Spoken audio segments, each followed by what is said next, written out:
এটা নিয়ে কোনো কথা হবে না। তাহলে ভালো লাগছে বল। কোনো কথা হবে না, চুপ কর, আমাকে খেতে দে। আমার খাওয়া সেরা একটা মিষ্টি পদ। ছোটমার হাতের অন্যতম সেরা একটি মিষ্টি পদ হলো ছানার পায়েস। চলুন তবে দেখি ছোটমা কি করে ছানার পায়েস বানায়। প্রথমে 500 ml দুধ জাল করতে বসাতে হবে। দুধ উতলে ওঠা অবধি অপেক্ষা করতে হবে। দুধ বেশি ফোটানো যাবে না। ওই সময় একটি পাতিলেবুর রসে সমান পরিমাণ জল মিশিয়ে নিতে হবে। গ্যাস কমিয়ে অল্প অল্প করে লেবু আর জলের মিশ্রণ দিতে হবে আর ক্রমাগত নাড়তে হবে। একবারে প্রয়োজনের বেশি লেবুর রস দিলে ছানা টক হয়ে যাবে, ফলে পায়েসের দুধ কেটে যেতে পারে। দেখুন ছানা কাটা হয়ে গেছে। এইবার একটা স্টেনারে ঢেলে জল ঝরিয়ে নিতে হবে। এইবার পরিষ্কার জল দিয়ে ভালো করে ধুয়ে জল ঝরিয়ে নিতে হবে। কড়াইতে 2 চামচ ঘি দিয়ে দিতে হবে কিছুটা পরিমাণ কাজু। কিছু সময় ভেজে দিয়ে দিতে হবে কিছুটা পরিমাণ কিশমিশ। ভালো করে ভেজে তুলে নিতে হবে। এবার ওই ঘিতে আরও 2 চামচ ঘি মিশিয়ে দিয়ে দিতে হবে জল ঝরানো ছানা। হালকা ভাজতে হবে, খুব বেশি ভাজলে ছানা শক্ত হয়ে যাবে। ওই সময় 500 ml দুধ জাল করে ঘন করে নিতে হবে। দেখুন এইদিকে রান্না চলছে আর তার সাথে চলছে 2 বোনের অফুরন্ত গল্প।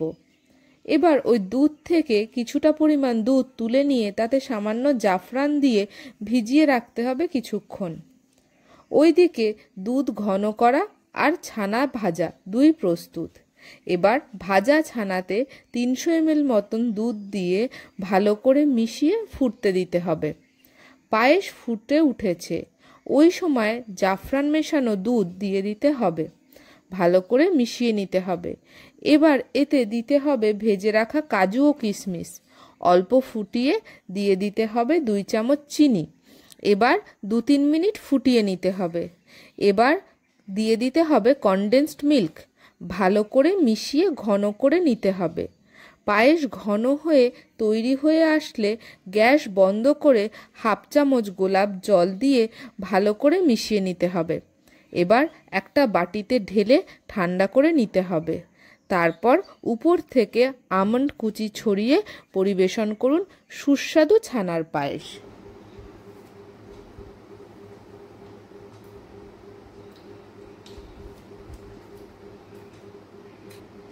কেমন হয়েছে ছানার পায়েস? অসাধারণ, অসাধারণ, অসাধারণ। আমার খাওয়া সেরা একটা মিষ্টি পদ। দোকানের স্বাদকে হার মানিয়ে দিয়েছিস। বাড়িতেও যে এত সুন্দর ছানার পায়েস করা যায় তুই না করলে আমি বুঝতেই পারতাম না। এটা নিয়ে কোনো কথা হবে না। তাহলে ভালো লাগছে বল। কোনো কথা হবে না, চুপ কর, আমাকে খেতে দে। খা তুই।